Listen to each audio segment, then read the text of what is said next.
Աստիճանաբար այդ խորոնալ գոնադոտրոպինի կիրառությունը դուրս է գալիս։ Մենակ կիրառում այն դեպքում, երբ որ ունենք հաստատված հիպոգոնադիզմ, այսինքն սեռական հորմոնների քանակությունը ցածր է եւ ունենք երկկողմանի հիպերպրոդուկտիվ, այսինքն երկու ամորձիներն էլ տեղում չեն վերևն են, կամ եթե վիրահատությունից հետո տեսնում ենք, որ ամորձիները չափերով փոքր են, այսինքն ադյուվատ հորմոնալ թերապիա ենք ավելի շատ օգտագործում։ Հիմա ավելի շատ օգտագործվում է զարգացած կենտրոններում սեռական հորմոնների ռիլիզինգ ֆակտորների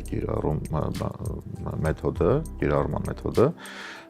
բայց նույնիսկ այդ դեպքում էլ կամ համեմատ իհարկե խորոնալ գոնադոտրոպինի կիրառությանը կամ անդրոգենների կիրառությանը, որ էլի կիրառում է որոշ կենտրոններում, էֆեկտները մի քիչ ավելի լավ են, բայց միևնույնն է, իրանք համեմատելի չեն վիրահատական բուժման էֆեկտների հետ։ Ոչ մի հետազոտություն չկա որևիցե մի կենտրոնում, որևիցե մի երկրում, ոչ մի թվին, նույնիսկ կենտրոնի տարիներին, որ